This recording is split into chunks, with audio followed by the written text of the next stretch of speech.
Hello, everybody. Welcome to a Monday edition of the GSMC Football Podcast, brought to you by the GSMC Sports Network. Hope everybody had a great weekend. We're back here, and we're got a great show for you today. We're going to talk about a number of different things. In the NFL, not a ton of news going on right now, but there have been some rookie minicamps that have started over this past weekend.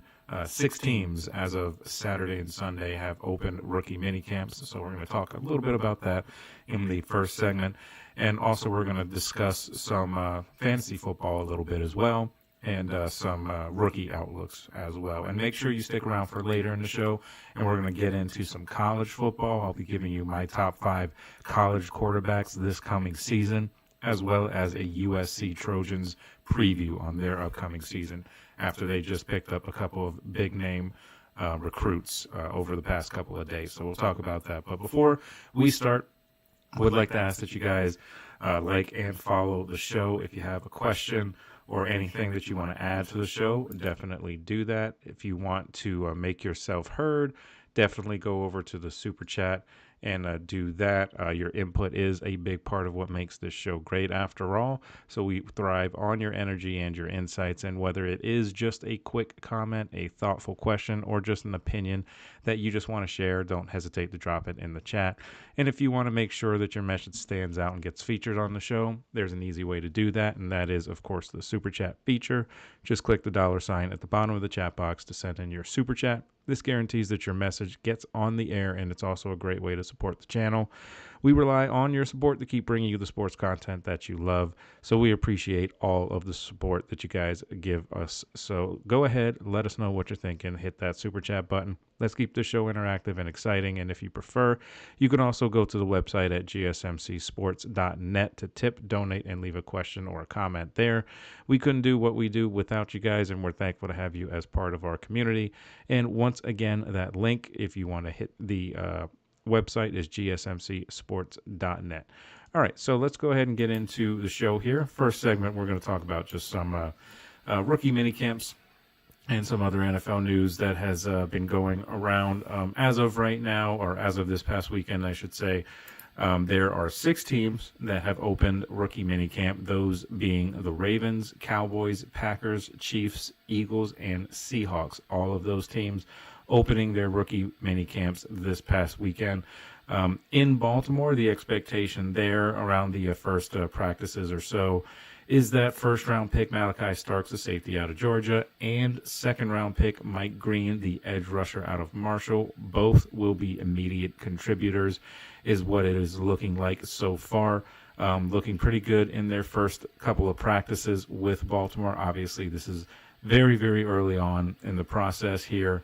Not everybody is at the facilities just yet, so the rookies are just kind of trying to get acclimated to NFL life and everything. So very early on, but there have been some positive signs from a number of different camps out there with Baltimore.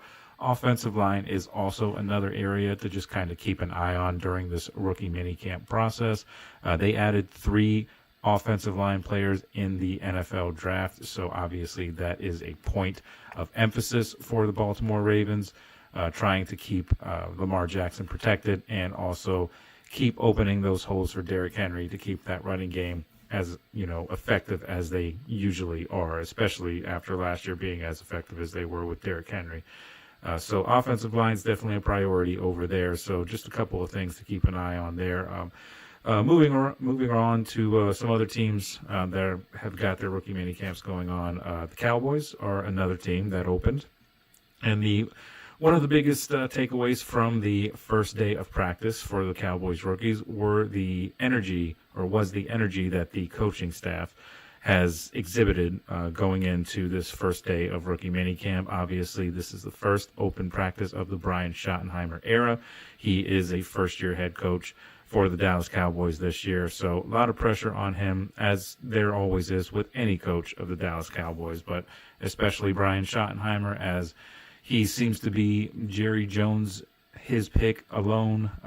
I don't think, just from talking to a few Dallas Cowboys fans, I don't think Schottenheimer was the guy that they were necessarily hoping to get in this coaching cycle that we just passed this past offseason. But either way, they have Brian Schottenheimer there now, and this is his first open practice. As far as the players are concerned, a couple of notable takeaways. The rookie third-round pick that the Cowboys had, cornerback Siobhan Revel Jr., he is battling back from an injury from last year. He was considered a possible first-round pick, but then, of course, he had his torn ACL 4 weeks into his final season at East Carolina, so that's definitely something to keep an eye on. He did do some workouts today, this weekend. During his first NFL practice, he participated in some stretching and some conditioning drills with some of his teammates before doing some rehab work during the position drills. So he's still trying to work his way back. Appears to look good, reportedly, according to all of the people who know those sorts of things. He's been seen running and cutting during practice. So all signs are pointing, in a positive direction in terms of him. It's just that's a question that they're just going to kind of, have to have answered. They're going to have to keep an eye on that as the offseason and training camp and all of that starts to really ramp up here in the next couple of weeks or so. But he did look good, so that is a positive sign. And another team that is actually dealing with a draft pick that has an injury or a lingering injury is the Kansas City Chiefs. They, of course, were one of the 6 teams that did open up their rookie minicamps this weekend. And the player that they are concerned about is the first-round pick, offensive tackle Josh Simmons. He continues to work his way back from his knee injury that he suffered midway through his final season at Ohio State. Definitely trying to work back there and be ready for the training camp and preseason and all those things. But during his first NFL practice, he did not actually participate in any 11-on-11 drills or individual drills, but he did participate in some position drills with the rest of the offensive linemen. So some, silver lining there that he was able to get some sort of work in his first practice. So definitely a good thing there. He's still, a little bit ways to go here. Hopefully he can get back up to speed as we get through rookie minicamp and start to enter mandatory camps and training camp and all of that stuff. So valuable reps is definitely required at this point in the whole process. The more reps you can get, the more you can get used to the system and all of that. And, of course, battling through that injury. If he can come back to 100%, they're going to have a very, very good offensive lineman that they got there with that last pick in the first round. So something to keep an eye on there. Another story that actually caught my eye a little bit was in Seattle, where they are doing their rookie mini camps right now. Of course, Jalen Milroe was selected in the in the draft as well, a little bit later on in the draft. So not really an immediate threat to Sam Darnold or anything like that. But he has looked pretty good from all reports that are coming out of Seattle. He is, impressing. He's got very good work ethic, and that really seems to be the theme with Jalen Milroe from everything that I've read about and looked up. It seems like he has the right mindset for the NFL life, which is a good thing. You definitely want that, and especially a guy who's, drafted in the later rounds, so probably comes in with a little bit of a chip on his shoulder, as most players in that situation most likely would, thinking that they should have been drafted higher or, whatever the case. Just a little extra motivation and all that. But during his first mini-camp practice, he and fellow rookie Will Rogers, who actually went undrafted, spent the day operating a traditional NFL offense, but it didn't feature any designed runs or anything like that. So it was just pure passing is what they were working on. That seems to be the main area of concern, which it definitely makes sense because that's been kind of the concern coming out of his college in Alabama, is that his concern has been accuracy. He's got all of the tools, all the physical gifts, one of the best running quarterbacks, probably the best running quarterback in this particular class.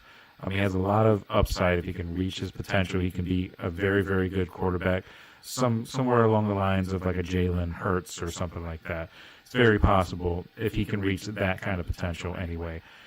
So he hasn't disappointed, obviously, very early on, first day rookie minicamp. So there's a long way to go here before we start making any, final judgments as far as rosters and stuff like that. But it's a good start for Jalen Milroe. They're focusing on his ability to be accurate. So if they can improve upon that, he can, obviously already hurt you with his legs. So if he can improve up here, then he'll definitely, be an asset for Seattle.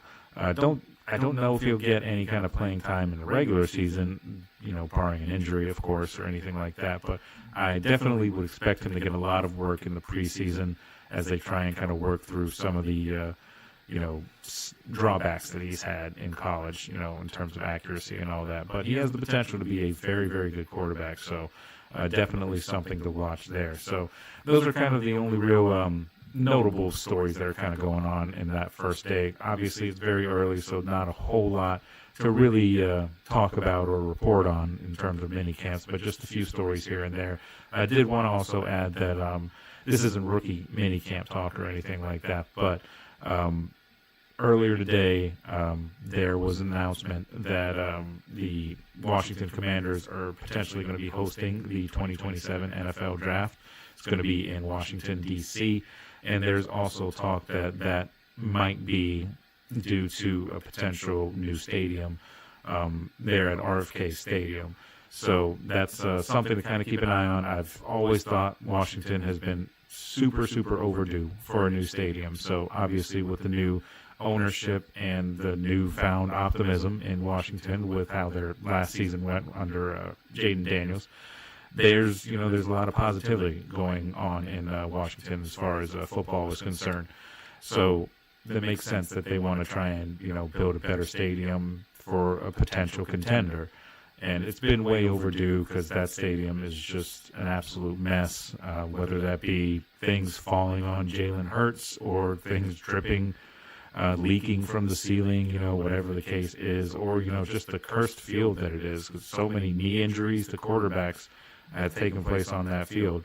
So a lot of things that are wrong with that stadium, and it'll be good to just kind of get a fresh start for Washington for sure. But I just wanted to add that in there. There's just a little piece of news that I happened to come across earlier today. So, but that's it for our first segment. We're going to just take a quick break here. When we come back, we're going to talk about some fantasy football a little bit. And it's not going to be a super in-depth because I'm no fantasy football guru or anything like that. Just some players to kind of keep your eye on as guys that will probably be, getting the most kinds of points in whatever league that you happen to be, whether it's a dynasty league, a PPR, whatever the case is. So we're going to talk about that a little bit. So stick around, and we'll be right back right after this, and we'll talk some fantasy football. I feel like I'm losing my mind. Is everybody in the world blind? Please, Lord, give me a sign, a sign. I feel like I'm losing my mind. Is everybody in the world blind? Please, Lord, give me a sign, a sign.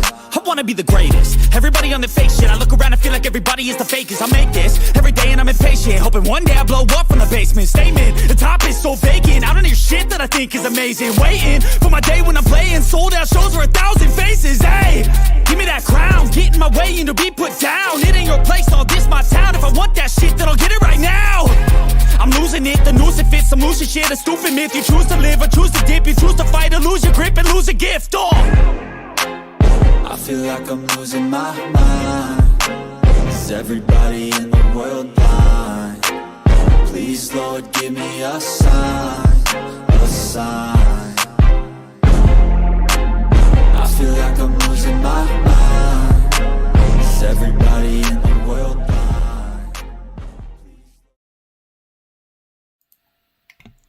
All right, guys, welcome back to the show here. We're going to get right into our topic here, but before we do, I just want to remind you guys that if you have any questions or any comments or anything like that that you want to add to the show, you can definitely do that with the Super Chat button, or you can go to the GSMCsports.net website and leave a tip, donation, or a question or a comment there to get a little bit involved in the show. So let's go ahead and get into the rest of our show here. Just Going to talk about some fantasy football here. All right, so some fantasy football players to watch. Obviously, like I kind of alluded to a little bit before the break there, this isn't going to be a super in-depth sort of fantasy football piece. I'm not an expert when it comes to fantasy football. I just follow, the NFL and all that. So as far as players, you can kind of look at this as either players to watch in fantasy football or just players to watch in the NFL, however you want to look at it. So that's the way we're going to do it here. So the first player that I wanted to just list here, and this is in no particular order, not saying that one guy is better than the other because he's higher on the list or anything like that. This is just a list of players. So first guy that I have on the list is Jamar Chase, wide receiver from Cincinnati, of course. He is right now probably arguably the best receiver in the league. Won the Triple Crown last year, leading in all receiving categories. So he had a tremendous year last year despite the fact of not making the playoffs. So look out for him to continue to be as productive as he has been since he came over from LSU, right around with Joe Burrow and all of those guys. So, he's definitely a great receiver, so he's definitely a guy to keep an eye on. He can do just about anything that you can ask for from a wide receiver. He can hit the home run. He can hit you in the slot. Great hands, very reliable. Just overall, very, very good receiver. Gets a lot of targets, too. So, in terms of fantasy football, you'll probably get a lot of, significant points out of him. Depending on what kind of league that you're involved in, it really will kind of depend on, how you basically put him out into your lineup. But a guy like that who can, get a number of catches, a number of touchdowns, and all of that, he can absolutely be useful to you in fantasy football. Another guy on the list here, it goes without saying, Saquon Barkley, won just about every kind of record that you could imagine last year, was just a few yards short of Eric Dickerson's single-season rushing record, but he did not play in the final game of the season either, so he may have got it if he would have played in that final game, but Eric Dickerson still did it in less games too, so, still, Saquon Barkley had a tremendous year last year and was a huge catalyst into why Philadelphia was able to win the Super Bowl ultimately, even though Saquon didn't necessarily have the greatest of games in the Super Bowl. The Chiefs did a pretty good job of kind of taking him out of the game, although that's kind of the only thing that they did well in that game. But, Saquon Barkley has gotten them there. He may not have had a tremendous game in the Super Bowl, but he got them there, and he was a huge reason why they got to the Super Bowl and won the Super Bowl. If he's not on that roster, I'm not sure the Eagles get to the Super Bowl, much less win it, because just having a weapon like him, it just causes so much attention having to be paid by defenses to that one player that it opens up a lot more options for the offense. And what better offense to have more options than an offense that already has Jalen Hurts, A.J. Brown, Devontae Smith. Those guys, they're tremendous. And even the tight end, Dallas Goedert, is a solid tight end too. So, he is a tremendous player, and he helps everybody, makes everybody on that team better just by simply being there and being as effective as he is, whether it's, breaking through tackles, hurdling backwards over players, whatever the case.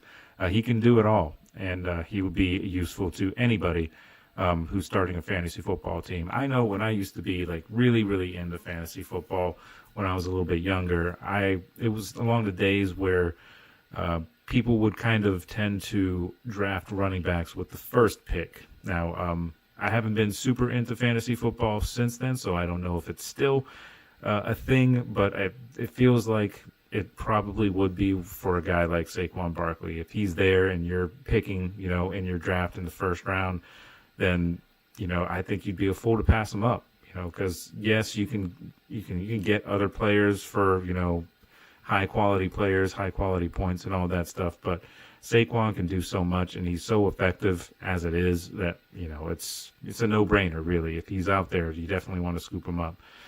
So moving on to another guy that you definitely want to keep an eye on and definitely want to try and get if you can is Justin Jefferson, wide receiver from Minnesota. Now, he along with Jamar Chase are kind of like the 1-2 in the NFL in terms of who are the better receivers in the league.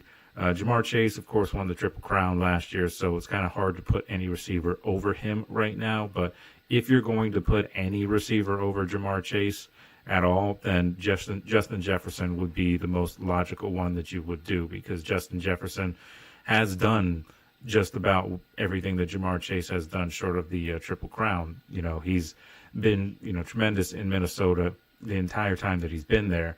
And every time that I see like Jamar Chase, Justin Jefferson and all that, I just think back to that LSU team that had Jamar Chase, Justin Jefferson, and Joe Burrow. Not to mention Clyde Edwards-Helaire at running back, who was very good for LSU as well. But that was an absolutely loaded offense when you look back on it. And it's pretty crazy that LSU were able to have those three guys, four guys if you count Edwards-Helaire, of course. But, those three, that trio of, receiver and quarterback, it's unbelievable. Looking back on it now, I mean, as a Gator fan, of course, my team went up against that.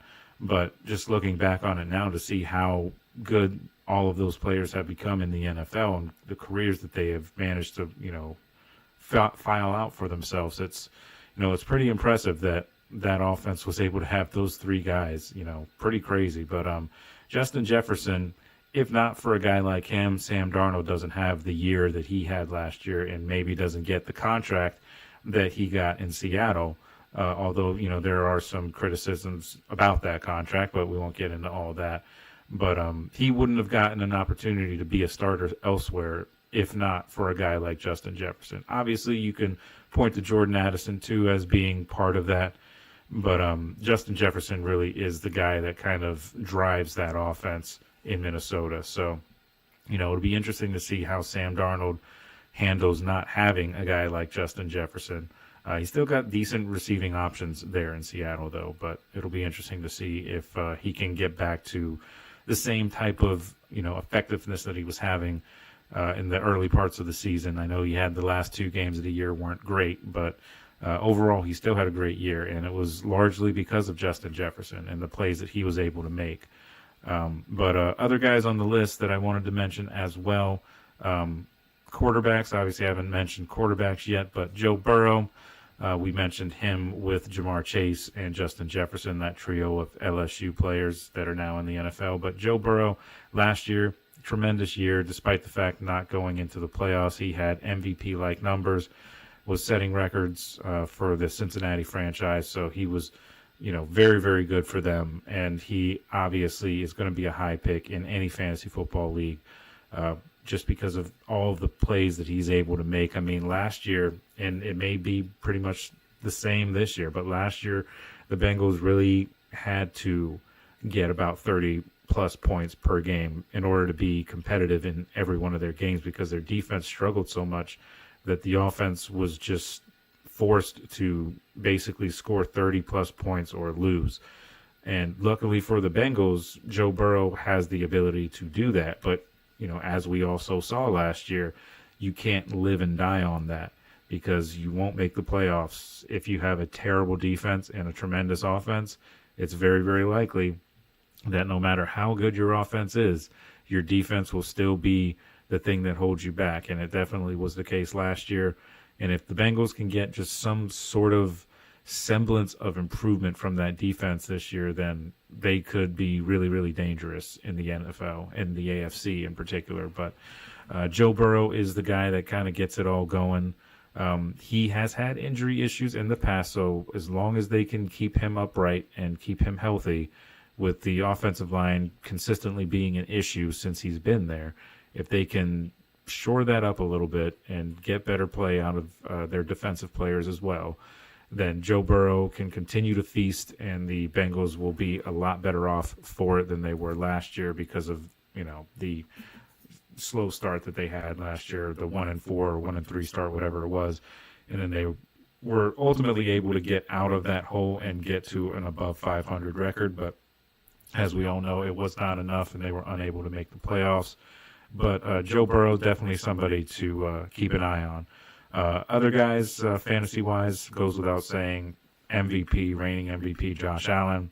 He's going to be a guy that's going to be taken very high in a lot of leagues, as well as Lamar Jackson, who you could argue could have won the MVP for a third time in his career, and it would have been back-to-back years had he done that.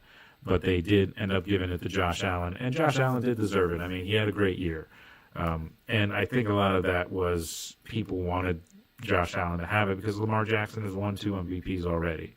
And Josh Allen, this was his first MVP award, and it was very well deserved. He was tremendous last year, and he will be probably the same this year too. You know, the biggest question with Josh Allen and the Bills is that they've got to get over that, get that monkey off their back, as far as losing to the Chiefs in the playoffs or just losing in heartbreaking fashion in general in the playoffs. It's kind of a Bills tradition, unfortunately.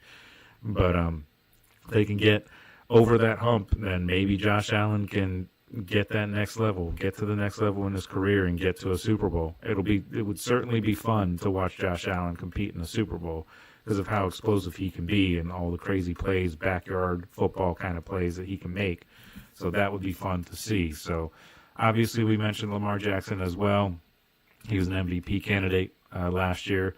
Arguably could have won it, should have won it, but didn't. Of course, had over 40 touchdowns, had almost 1,000 yards rushing, and only had about 3 or 4 interceptions overall on the year. So he was very efficient, took care of the ball, and did everything that you could ask for.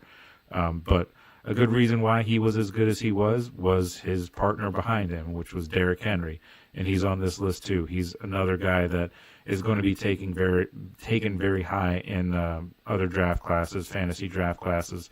So, and rightfully so. I mean, he's a bowling ball of a running back who can also run real fast too. He can break away from coverage, and that's kind of his secret weapon. He's deceptively fast. You wouldn't think that a guy his size could move the way he can, but not only he's essentially the definition of a freight train. This running back, Derrick Henry is an absolute beast, and you don't need me to tell you that. If you're a football fan, he is that good. So he's on this list for sure. There are 3 rookies that I wanted to mention here as potential fantasy football targets that could have pretty good years. Ashton Jeanty, I think that's kind of obvious with the Raiders running back situation or lack thereof, but obviously Ashton Jeanty goes to the Raiders in the draft. So they're going to focus a lot of their offense through him, I believe. Geno Smith, the quarterback there, but Ashton Jeanty should get plenty of carries, plenty of numbers, and he should be pretty effective for a rookie in fantasy football. Another guy I wanted to mention was wide receiver from Carolina, Ted McMillan, being drafted by the Carolina Panthers from Arizona.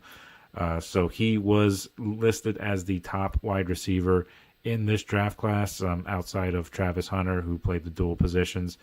But he's the big-bodied receiver, can go up and get those, contested catches, can beat you downfield, deep threat, and it's exactly the kind of player that Bryce Young needs for that Carolina offense. So definitely keep an eye out for him. Matthew Golden is the other guy that I wanted to mention here too, because I think he could potentially have even better numbers than Ted McMillan and possibly even better numbers than Travis Hunter, who's obviously in Jacksonville. I didn't put Travis Hunter on this list because I'm not 100% sure how they're going to utilize him yet. So I left him off the list, but he's definitely worth noting.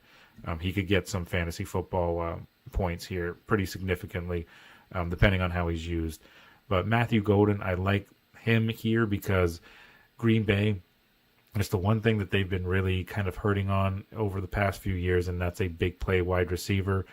Christian Watson, obviously their main number 1 guy, who's not even really a number 1 receiver, but he is the Packers' number 1 receiver. He is out with an injury. He may not be back until a little bit later in the season, so they definitely needed to get somebody in the NFL draft to kind of make up for that. And Matthew Golden, I think, will get a lot of targets. The speedy receiver, can get behind the coverage, and he could absolutely make some good plays for Jordan Love in that offense. So those are my list of guys. Whether you take it as a fantasy football outlook or just several players to watch this coming season, whatever the case, that's my list here. When we come back, we're going to talk about rookies. I'm going to give you my list of 5 guys that I think could potentially win Rookie of the Year this year, whether it's offensive or defensive Rookie of the Year. So stick with us. We'll be right back, and we'll get into some rookies here in the upcoming season. So stick with us. We'll be right back right after this. Looking for your daily fix of sports talk without having to pay for it? GSMC Sports Network is available on YouTube. Just search GSMC Sports Network. Get your fix of daily sports talk shows on YouTube, absolutely free. NFL, college football, NBA, MLB, MMA, UFC, fantasy football, and so much more. GSMC Sports Network has shows running all day long, with new sports shows starting every 2 hours. Just like on your favorite cable sports channel, except GSMC Sports Network is absolutely free. Just search GSMC Sports Network on YouTube to catch one of your new favorite shows, like the GSMC College Football Podcast, Chip Shot Football Podcast, Hoops and Heels Women's Sports Podcast, GSMC Basketball Podcast, and so many more. Check it out for yourself. GSMC Sports Network, now available on YouTube absolutely free. Search GSMC Sports Network on YouTube right now. All right, guys, welcome back to the show here. We're going to get right into our next segment. We're going to talk about some rookies. And now that the NFL draft has passed and we've got our players all on their teams and rookie minicamps are starting and all of that, I figured now would be a good time to kind of look at a little too early look at potential Rookie of the Year candidates for this coming season. So let's get right into our first one on this list. I'm going to go with Cam Ward of the Titans. Obviously, he was picked first overall by the Titans. Have him on here because it goes without saying he is the top quarterback in this NFL draft class by a lot of people. And the Titans are relying on him heavily to potentially, be that first piece towards turning their franchise around a little bit. And I think he can do that. He is in a relatively easy division. So he could get some potentially decent games out of those stretch of games. Texans obviously are the class of that division right now. I don't think that's saying too much because the division is not typically super competitive with the Jags and Colts along with the Titans as the other teams in that division. Typically every year it seems like, at least recently anyway, it seems like it's just been the Texans since they have gotten C.J. Stroud. But, it's kind of 10-7, 9-8 sort of record is the type of record that would win that division. So Cam Ward, if he can come along and have sort of a similar kind of year that C.J. Stroud had, then maybe the Titans can do some damage. The only difference, though, is that C.J. Stroud was surrounded by a much better team around him when he came in as a rookie, and the Titans don't necessarily have that. They do have some players here and there. I don't think that they have a horrible roster or anything like that. There's some players on there that could, do some things for them, but they're still not quite there, of course, but still a long way to go in their rebuild process. But getting that quarterback is definitely very important, and the Titans are hoping that they can, hoping that they have already gotten that guy in Cam Ward. And his poise and his ability to, handle himself under pressure will go a long way to being a successful quarterback for Tennessee, especially in that division, but especially on a team that's not necessarily great and not necessarily competitive. So he'll have a lot of adversity that he'll have to get through, and his poise, I think, gives me a little bit of confidence that he'll be able to get through that and be a better quarterback on the other side. So I have Cam Ward there. Other guy that I have here is Ashton Jeanty. We did kind of briefly mention him in the last segment, but him being with the Raiders obviously desperately needed a franchise running back, and they have finally got that guy in Ashton Jeanty, and what a season he had a year ago. If not for a guy like Travis Hunter, Ashton Jeanty, I think, runs away with the Heisman last year. Had over 2,000 yards, had about 28, 29 touchdowns, something like that, some crazy numbers that he had for Boise State. He had a heavy workload. Now, you could kind of look to the strength of schedule as a potential kind of drawback with Ashton Jeanty, but I don't really look at that too much. I mean, he is a quality running back, no matter how you slice it. You still got to make those plays And he was able to do that. And I think he's going to be very, very good in that Raiders offense. I like that system that they're setting up there with Pete Carroll and Geno Smith. I kind of feel like Pete Carroll's trying to bring over that old school Seattle Seahawks type of team, bringing it over into Las Vegas. And obviously Geno Smith used to play for the Seahawks under Pete Carroll, so it would make a lot of sense that they would try and kind of grow their offense into that same type of mold that the Seahawks had. The only thing that they need now is that shutdown defense that the Legion of Boom was in Seattle for so many years. But, of course, that was before Geno Smith's time. But their defense hasn't really gotten close to that level since those days, since Russell Wilson was still back there and everything. So it'll be fun to watch the Raiders. I do think they're going to be a better team this year. Whether or not they get to the playoffs, that's a whole other story. But they've got a tough division to contend with, a lot of good defenses in that division as well. The Chargers held just about everybody to a low point total last year. They led the league in points allowed per game last year. Obviously, the Chiefs have a pretty decent defense as well. The Broncos have gotten significantly better on defense, and even their defense was already very good anyway. But they added a couple of other guys in the offseason, both in draft and free agency, that has really impressed and really improved that defense so far. So on paper, anyway, I mean, once we get onto the field, that's a whole other story. But as far as on paper, they definitely seem like they have improved. Other guy on this list goes without saying, Travis Hunter for the Jaguars, of course. Potential to win Rookie of the Year for sure. Again, it kind of depends on how the Jags are going to use him. I tend to think that the Jags are going to use him more offensively than defensively, though they do need both positions, both defensively and offense. They do need some help there, but their offense, at least in the wide receiver room, is actually pretty good. It's pretty underrated for just, you just look at the Jaguars and you just think that, they're probably not going to be very good, but their wide receiver room is actually not bad. I mean, now that you've got Travis Hunter, if they want to use him as a wide receiver primarily, then you got him in that room. Obviously, you got Brian Thomas Jr., who had a great rookie season last year. Still got Christian Kirk, of course, too. So they did lose Evan Ingram, the tight end, to the Broncos. So that was a little bit of a loss there. But Trevor Lawrence, he's going to have a lot of pressure on him. He really needs to start showing that he can be the franchise quarterback for the Jags, because they signed him to this massive contract, and now they've gotten him with a few other weapons on that team. In the past couple of years, they've went out and got some weapons, whether it be Brian Thomas last year and now Travis Hunter this year. So they're really trying to build that offense up, and now they have an offensive-minded head coach in Liam Cohen. So it's getting to the point where you're running out of excuses if you're Trevor Lawrence. You've got everything that you need to make this offense work. So it's time to actually get on the field and do it. So I like Travis Hunter as a potential Rookie of the Year candidate for sure. Another guy that I put on this list was a guy we just talked about briefly, was Matthew Golden of the Packers. I already kind of went into what I like about Matthew Golden. His speed, of course, is very attractive for any kind of offensive-minded coach. But with the way their situation is at wide receiver right now, he is a welcome addition to that Packers offense, with Christian Watson possibly being out for a number of weeks to start the season.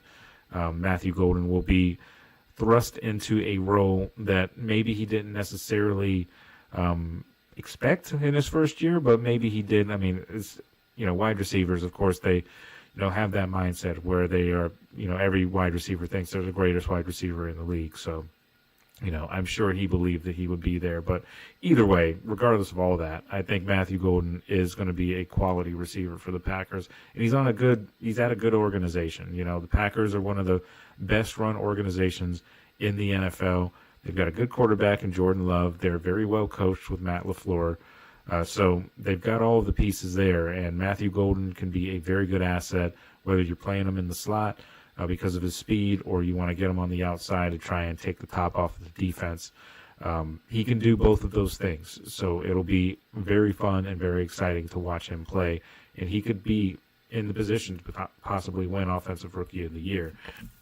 Excuse me, sorry. But as far as the rest of this list here. Excuse me, 1 second. I apologize about that. Just fighting a cough here. So, but anyway, Abdul Carter is the other guy that I have on this list. Edge rusher from Penn State who gets drafted by the New York Giants, of course. I put him on here as a potential Defensive Rookie of the Year candidate. There are a number of other guys that could make that award as well, but Abdul Carter is the highly sought-after edge rusher coming out of college, and he has the potential to be a tremendous player, especially along that defensive line. You know, that's an incredible defensive line that they have now with Dexter Lawrence there, and of course they got Brian Burns, who missed some time last year, but Abdul Carter, you add him to that front seven. The Giants are going to have a pretty solid defense. You know, what their offense is going to look like, you know, that remains to be seen. But I think their defense is going to be pretty solid overall. At least that front seven will be anyway. So those are the guys that I have on this list as potential players to win Rookie of the Year. Obviously, Abdul Carter is the only defensive guy that I have on this list to win Defensive Rookie of the Year. But I could also see guys like Malachi Starks, guys like Jahdae Barron from the Broncos, you know, a number of guys that could potentially win Rookie of the Year defensively. So, but those are the 5 guys that I have that are most likely to win those awards. So when we come back, we're going to get into the 4th segment of our show here. We're going to talk some college football. We're going to talk top 5 college quarterbacks coming in to this upcoming season. And this is just my list. Doesn't mean it's the right list. Doesn't mean it's the wrong list. Just my list. So don't take too much offense if you don't agree with what I say. So just stick with us. We'll be right back right after this next break here. And we're going to talk some college football right after this.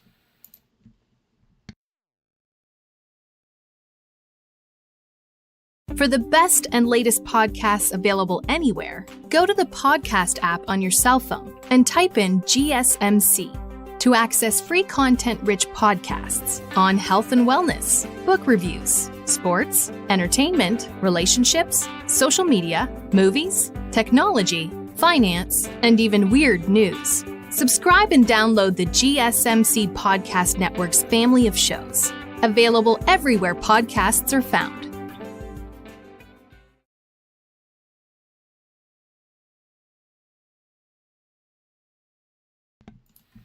All right, guys, welcome back to the show here. We're going to get right into our next segment.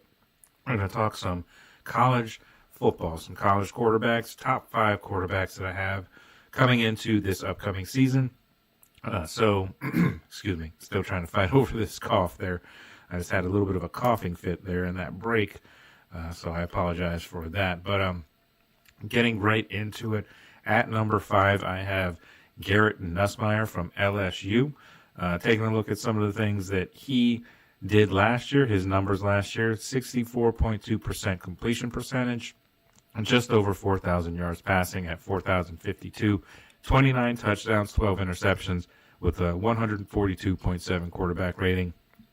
The thing that is really good about Nussmeier, not only is it his experience, but it's his arm. He has incredible arm strength, has an absolute cannon for an arm. Can't stress enough how important arm strength is if you want to be an elite quarterback. He does need to learn how to kind of harness it a little better, make better decisions, things like that. But just about any college quarterback has those sorts of things that they need to work on. So it's not really super surprising or super concerning for that matter. But he's great at avoiding sacks as well. He can keep plays alive. Does a lot of similar things to like what you would think, not saying he's on this level, but does a lot of things that are similar to like a Josh Allen, making plays with his feet, keeping plays alive, things like that. They've had a lot of problems the last 2 seasons, LSU has, but it hasn't been Garrett Nussmeier that has been that issue. It's not been really the offensive side of the ball at all that's been an issue for them, but Garrett Nussmeier, I'm sure, will be mentioned a lot as we get closer to next year's NFL draft and as we get going in the college football season. He'll be one of those names that are up there as one of those guys in that list of quarterbacks that are supposedly coming out next year in the NFL draft. It's supposed to be a very, very good quarterback class coming into next year for the draft. So this year is going to be very fun to watch all of those guys. Now, at number 4 is a guy that's pretty polarizing, especially up here where I'm at. I get a lot of Penn State fans around here. A lot of them kind of have complaints about the next guy on my list is Drew Aller from Penn State. But his numbers, they don't really lie. I mean, his numbers are good. He had 3,300 yards passing, 24 touchdowns, 8 interceptions, 153.5 quarterback rating, 66.5% completion percentage, led his team to the college football playoffs, and 1 win away from a national title. Obviously, they weren't able to get there, but he's a polarizing guy. As far as his talent, he's got the talent. It's there. When you watch him play, it's pretty easy to see why he was a highly rated recruit and why some NFL scouts are pretty high on him.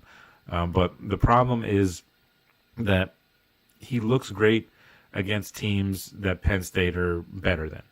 That's against lesser teams is when he really looks good. But when he has to play big-time competition, that's when he kind of struggles a little bit. Even in Penn State's playoff wins, he was kind of underwhelming, but they were able to get through some of those games for the most part because of all the other players that they had on that team, whether it be the running back position or, of course, Abdul Carter on defense. But Penn State, they enter this year with a lot fewer questions than most other programs in the Big Ten. They're returning a lot of really, really good talent, and they are aiming pretty high this year. Going to be considered one of the favorites to win the national title this year. Whether or not they get there, that's a whole other story because, of course, James Franklin has not been able to really win the big one yet since being the head coach of Penn State. But Drew Aller is definitely a guy to watch out for, especially this coming this coming college football season. I think he is a solid quarterback. Obviously, I have him on my top 5 list for a reason, so he's definitely a solid quarterback. Whether or not that translates to the NFL will be a whole other story, but that's where I have him at number 4. So number 3, maybe not everybody puts this guy at number 3, but I like the potential out of him. Sawyer Robertson from Baylor. Last year, he didn't start every single game. He didn't start the season as the starter. But came in a little bit later on in the season, and they became a much better team when he did enter the lineup. Last year, his numbers, 62.2% completion percentage, 3,071 yards, 28 touchdowns, 8 interceptions, 153.1 rating. So, like I said, he didn't start the entire season as the starter. But when he did become the starter, they were a much better team. And he's really the biggest reason why a lot of people are kind of high on Baylor, and Baylor could potentially be a college football playoff hopeful next year. They may be considered a long shot by some people, but when you have a solid quarterback, you always have a chance, and that is what Baylor has right now. And Sawyer Robertson is the unquestioned starter. We actually did a season preview of Baylor a few shows ago. If you want to go back and check that out, you can do that. We talked a lot about Sawyer Robertson and what he can bring to this team this year as his first full season as a starter. And, of course, he could be one of those names that you look at as a guy that could get drafted pretty high, depending on how his season goes here with Baylor and whether or not he, decides to come back for another year or if he wants to go into the draft after this year. That's a whole other question, too. But, so he is a solid player. Baylor should be good offensively just simply because of him. So, we'll have to see how it all shakes out in the end. But moving on, number 2 on this list is Arch Manning from Texas. It'd be hard not to create a list like this without putting him on the list. The only difference with Arch Manning is that this would be his first season as a starter. Now, he did play some games last year, not against great competition. He had 3 games that he played and looked very, very good, admittedly. Played very well.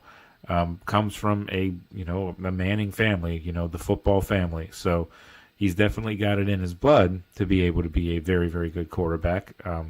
There is talk that he may not come out after this year to the NFL, because I know a lot of people were talking about him as a potential number 1 draft pick next year, as he's getting all the hype. And you could say that's because he's a Manning, but he does have the tools. He's a very good quarterback. It will be interesting to see how he handles a full season as a starter, though, in the SEC, one of the toughest conferences in college football. So that'll be tough for him to get through, but he doesn't have a ton of experience from what we saw last year. But if he can reach that same kind of potential that he's been since he was recruited, then he could end up being a very, very good piece for any team. And he is a big reason why Texas is considered by many people as one of the favorites to win the SEC next year. And we didn't see much of him last year, but we saw enough to kind of justify that recruiting hype. I think like I said, a lot of the recruiting hype probably has to do with the fact that he is a Manning, but he still has to put the football, has to put the film on and, put the plays out there on the field. So once he is, able to do that consistently as the starter, then he's really going to, flourish and really going to get a lot more hype, especially if he comes in as a starter and really, goes off this year.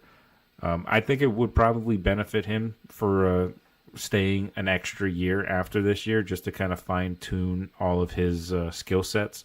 But we'll have to see how this season goes and if he decides to come out or just stay in school for another year for Texas. I'm sure Texas fans would probably want that, especially if he is as good as advertised.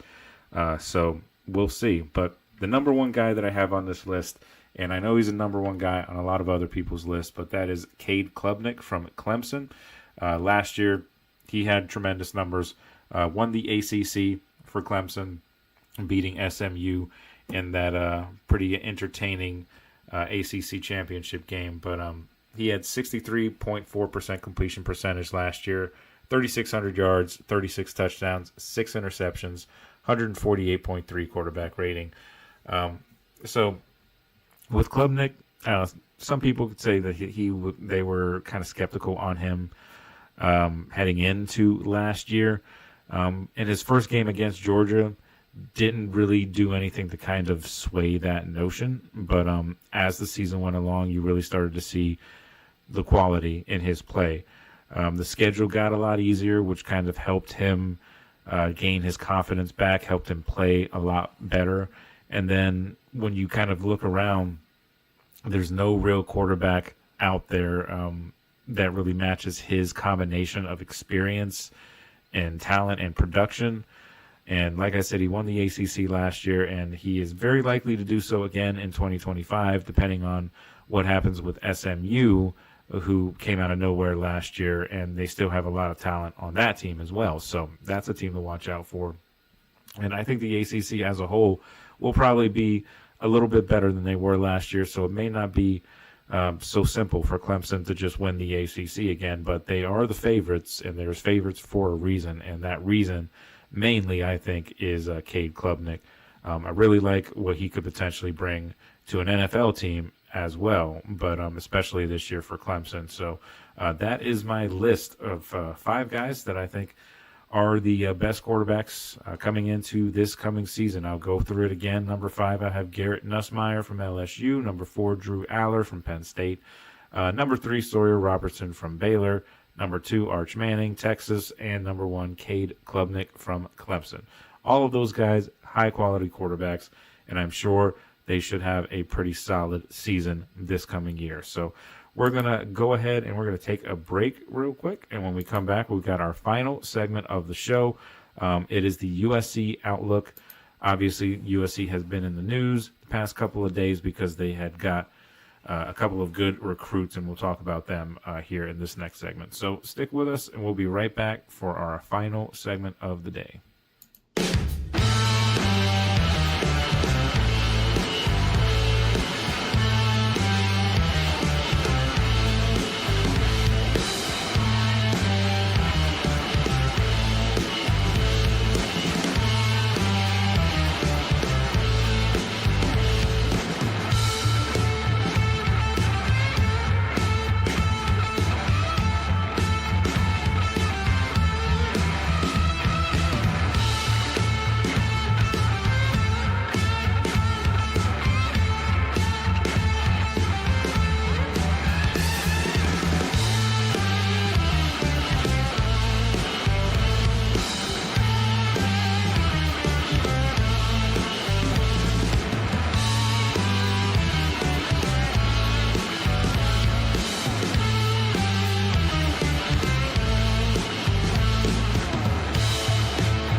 right, guys, welcome back to the show here on this Monday edition of the GSMC Football Podcast. We're going to get right into our USC outlook here. Obviously, USC has been in the news the past couple of days because of their recruiting. They have gone very, very hard in getting recruits this offseason. They've invested a ton of money in this team as a whole, just constructing a bigger, stronger, and more talented football team. Lincoln Riley, a lot of pressure on him as the head coach to bring in a competent and a competitive team this year, a team that could potentially get to the college football playoff, get back to that glory that we used to see with USC several years ago. But over the weekend, as I mentioned before, they increased their lead over the rest of the nation in their recruiting standpoints anyway. They landed 3 highly rated commitments. The wave started on Thursday. USC landed Kenyi Pope, the number 9 player and number 3 offensive tackle in the entire nation. And he's coming out of IMG Academy. And on Friday, USC nabbed cornerback Albert Hill, the number 101 overall prospect out of Akron, Ohio. Big time get right there for USC. Then on Saturday, the Trojans added Luke Weaver, who is a 3-star wide receiver out of nearby Sherman Oaks, California. So 3 highly talented recruits that the Trojans were able to get commits from this past weekend. So that kind of goes into the whole preview of USC's season here. Those are 3 players that could come in and make impact relatively soon. It'll be a long way to go to see, how they develop and everything, since they will be freshmen. Excuse me, but there's still some positivity, some hope there, especially with what USC has been able to do on the recruiting trail so far this offseason. So, definitely good moves for USC, of course. So, moving on to USC as a team, though, this coming season, they will have a new and reformed quarterback room heading into next season. Only 1 scholarship quarterback is returning from the past season, and that is Jaden Mayava. Houston Longstreet and Sam Heward are also exciting options for Lincoln Riley. All 3 of those guys should be very, very good. Mayava is the guy coming back, returning from the past season. But the Trojans' starting quarterback room, it's going to be led most likely by Jaden Mayava. And Utah transfer Sam Heward, most likely going to be the backup, but he will be competing along with true freshman Houston Longstreet, who's expected to give him pretty stiff competition in the fall and, spring ball leading up to fall football. But last year, Mayava appeared in 7 games, started the last 4 games of the season, and Lincoln Riley made the decision to pull quarterback Miller Moss in favor of Mayava after a 4-5 start to the season. So that's how he was able to get into the lineup. And when he was in the lineup for those 4 games that he played, he had a 3-1 record, had wins over UCLA, Nebraska, and Texas A&M, and then lost to Notre Dame in the Las Vegas Bowl. So those are definitely guys that you want to keep an eye on for quarterback-wise. But as far as his numbers are concerned, 1,201 yards, 11 touchdowns, 6 interceptions for USC's, for Jordan Mayava. And in that loss to Notre Dame, Mayava threw 2 interceptions. And in the Trojans Bowl win that they had, he threw 3 interceptions, which was a career high for him. So he threw 3 interceptions, but still got the win, of course. So, but he, like I said, had 6 interceptions. So with 5 of those interceptions coming in 2 games, essentially, he was able to be relatively efficient in the other games. But still, you want to cut back on those interceptions. You don't want to have 3 interceptions and make that a habit, because you won't be a starter very long, no matter where you are. But as far as their running back room is concerned, they'll have 6 members this spring, headlined by transfers Wayman Jordan and Eli Sanders, and returning player Brian Jackson. Jordan rushed for 1,600 yards and 20 touchdowns at JUCO national champion Hutchinson Community College last year. He also caught 6 passes for 43 yards and 1 touchdown. Sanders rushed for 1,063 yards and 9 touchdowns on 147 carries at New Mexico State last year. So production all across the board for USC at the running back position. Against Texas A&M in Las Vegas last year, Jackson rushed for 66 yards and a touchdown on 16 carries, and his overall total last year was, not including that game, was 188 yards and a touchdown last year for Jackson.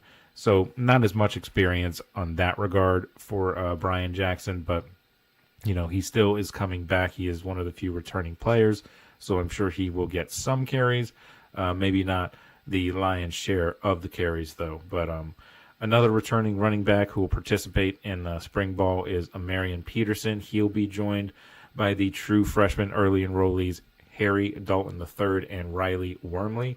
Wormley will most likely be out for the spring practice due to suffering a knee injury in high school.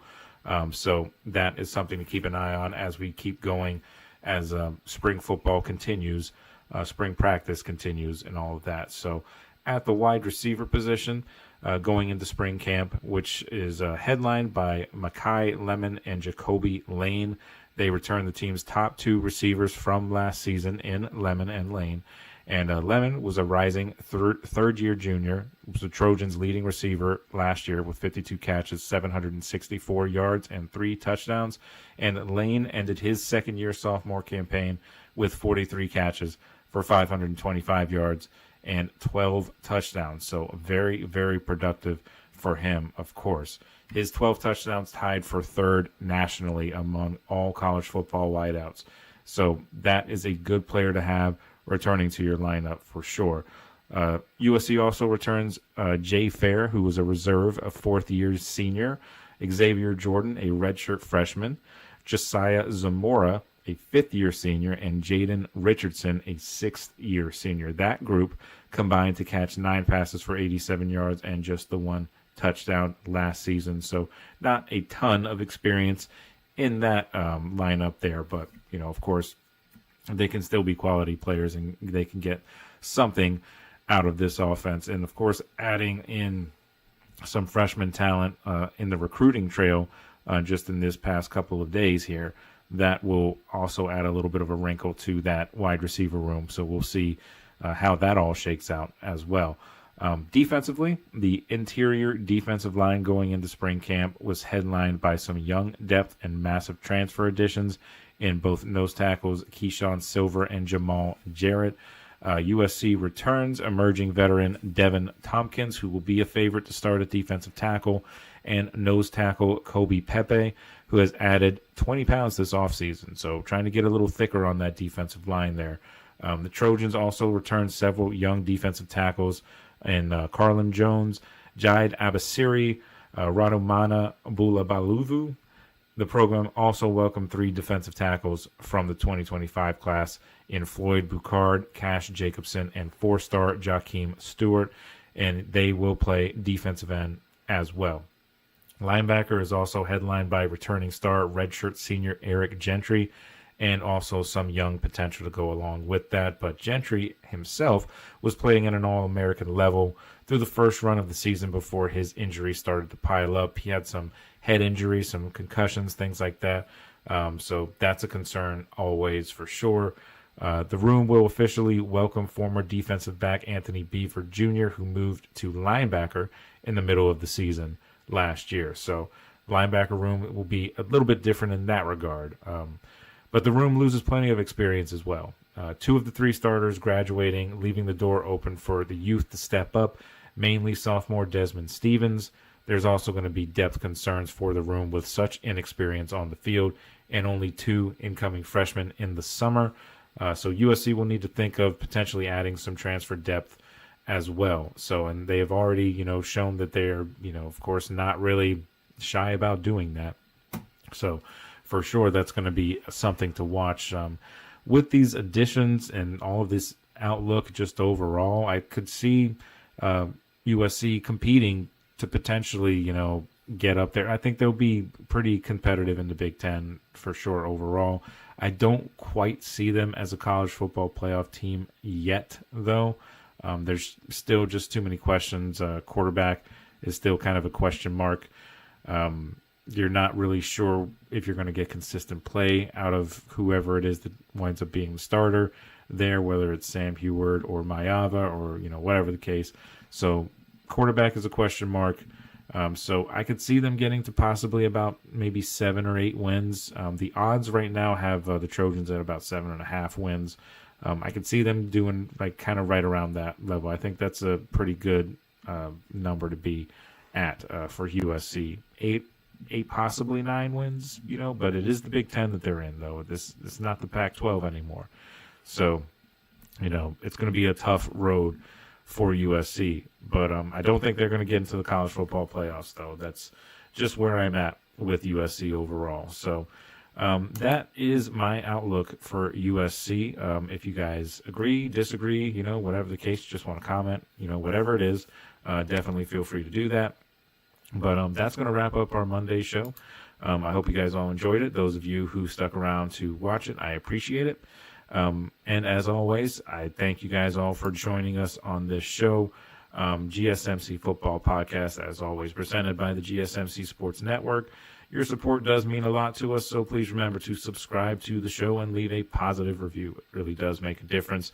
And we also invite you to follow us on all the social medias, whether that be Facebook, X, TikTok, and Instagram for more content and updates.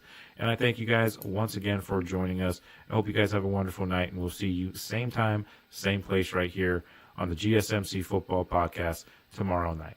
Thanks, guys, once again for joining the show. Have a good night.